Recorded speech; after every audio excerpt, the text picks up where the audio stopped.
What if the popular understanding of mindfulness is missing a crucial, ancient ingredient?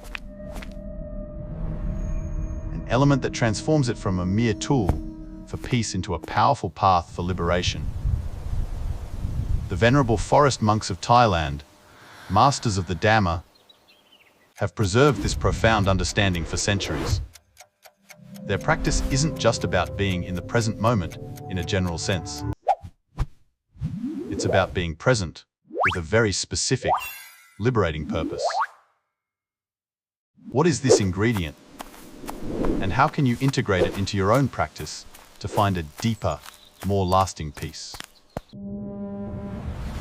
Let's start by understanding the context of the forest tradition. These monks often live in remote, austere environments. They deliberately choose solitude, not to escape the world, but to confront the mind directly, without distraction.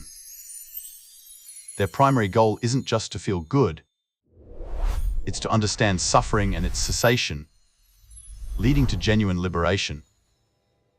This quest for liberation requires more than just bare attention. It requires wisdom, or *panya* in Pali. And *panya* is the critical ingredient that modern mindfulness often overlooks. In the Buddhist path, mindfulness sati is always paired with clear comprehension sampajanya. It's not just noticing. It's noticing with understanding *. Understanding the true nature of what is arising and passing. This is rooted in the Buddha's original teachings, the Noble Eightfold Path. Right view is the very first step. Without right view, the understanding of the Four Noble Truths and dependent origination mindfulness can become aimless. The forest monks cultivate mindfulness as a tool for investigation, for seeing deeply into phenomena. They observe the breath, not just to calm the mind, but to understand impermanence. The breath is always changing. They observe feelings pleasant, unpleasant, neutral, not to cling or reject, but to see their transient nature. This deep seeing is *panya* at work. It's mindfulness illumined by wisdom. Consider the three characteristics of existence: impermanence anicca, suffering/unsatisfactoriness dukkha, and non-self anatta. These aren't abstract philosophical concepts for the forest monks. They are living realities to be deeply seen and understood. Modern mindfulness often helps us cope with stress by being present. This is valuable, but it's only one aspect. The forest monks go further. They use mindfulness to eradicate the root causes of stress and suffering. They observe desire, not just to prevent acting on it, but to understand its fleeting, ultimately unsatisfactory nature. This wisdom-infused mindfulness prevents new suffering from arising by cutting off the craving that feeds it. So, how can we bring this critical ingredient wisdom into our daily mindfulness practice? The first step is cultivating a clear understanding of the Four Noble Truths and the three characteristics. This isn't just intellectual knowledge. It's a framework through which to view all experience. When you sit for meditation, begin with a clear intention, not just to relax, but to see things as they truly are. As you observe the breath, don't just notice its presence. Ask, is this breath permanent or impermanent? Is there anything substantial, a self, in this breath? Notice how it arises, exists, and ceases. When thoughts arise, observe them. Rather than just letting them pass, ask, is this thought permanent? Does this thought offer lasting satisfaction, or does it lead to more wanting, more dissatisfaction?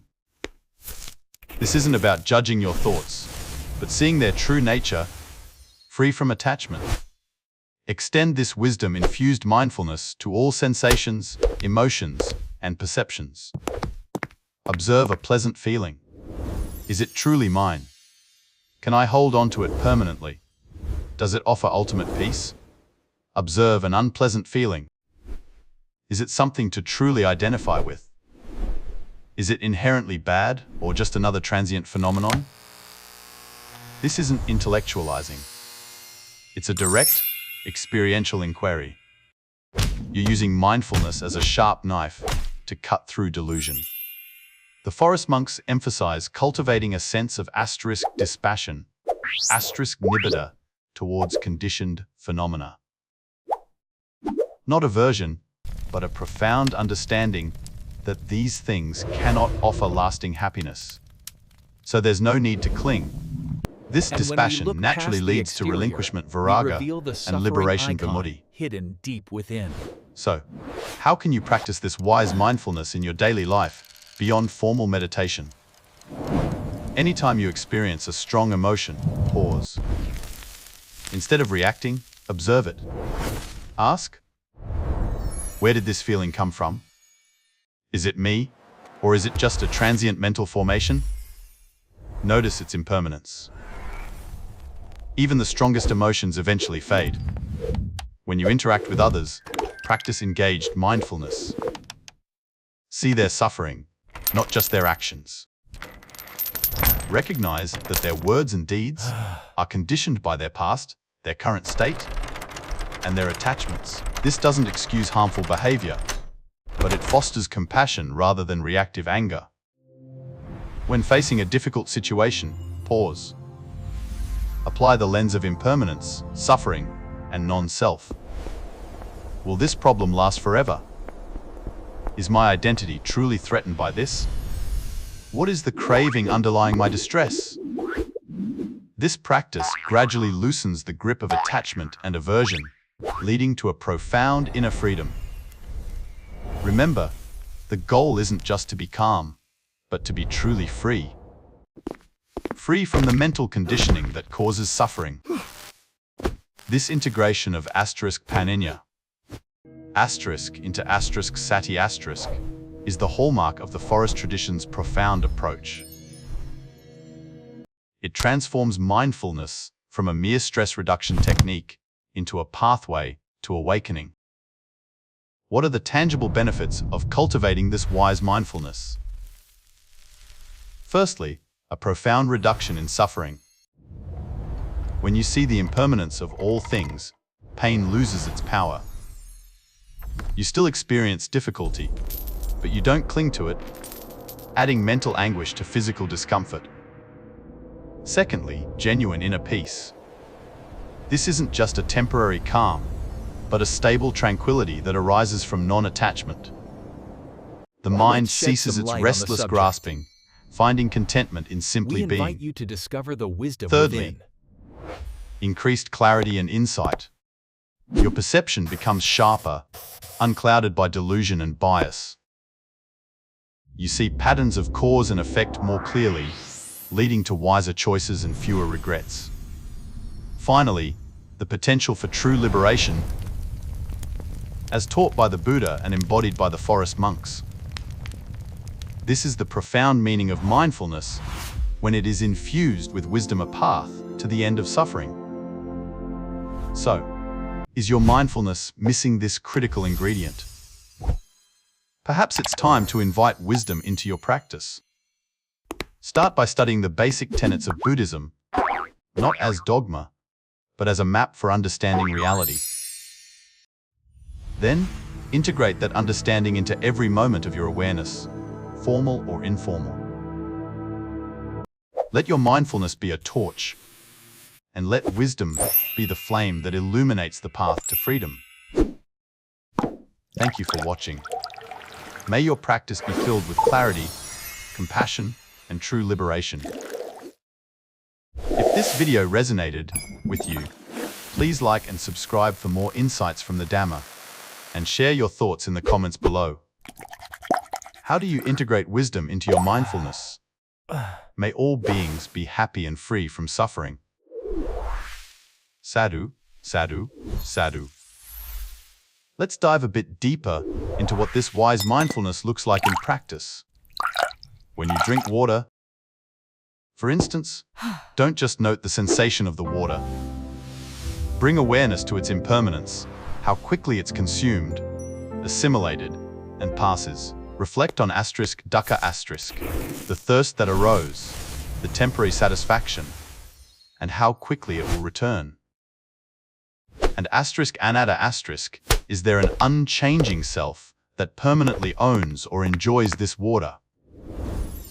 This isn't to diminish the simple pleasure, but to free it from the burden of expectation and attachment.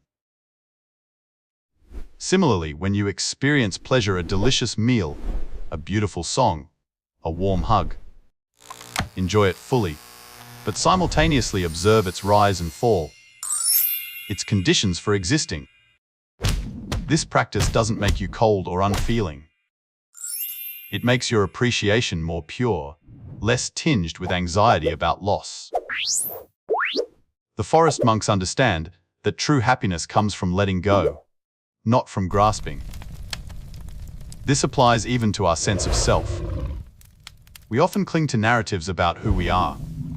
And when we But look with past wise the mindfulness, exterior, we see reveal these the narratives suffering as icon transient, hidden deep within. constructed, and ultimately empty of inherent self.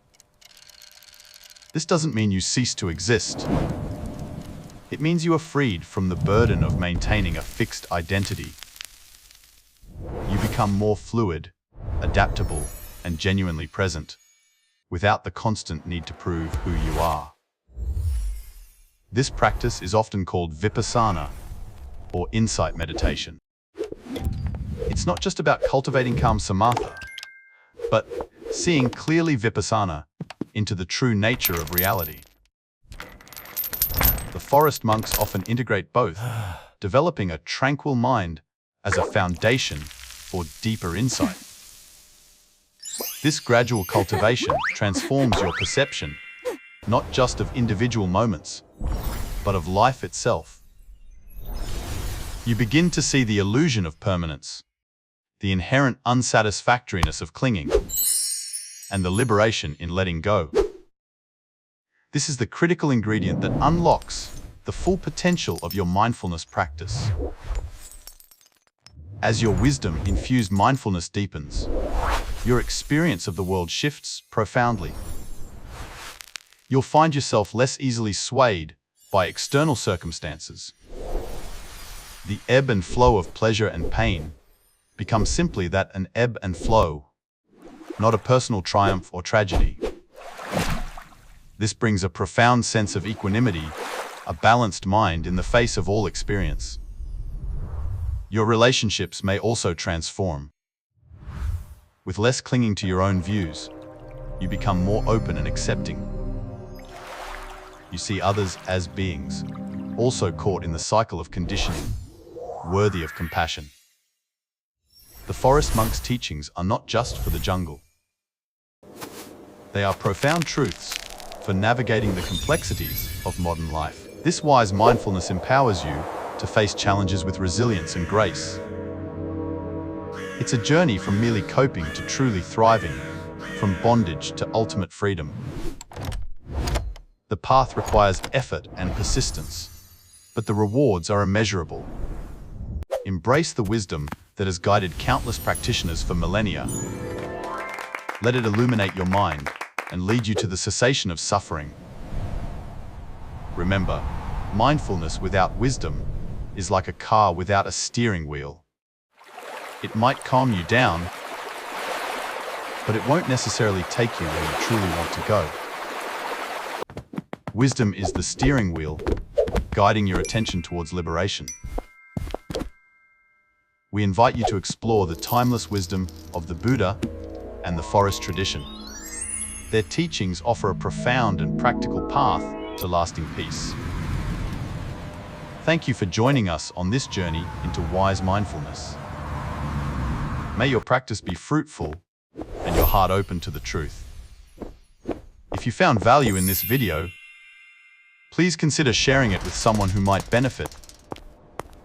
Your support helps us continue to share these invaluable teachings.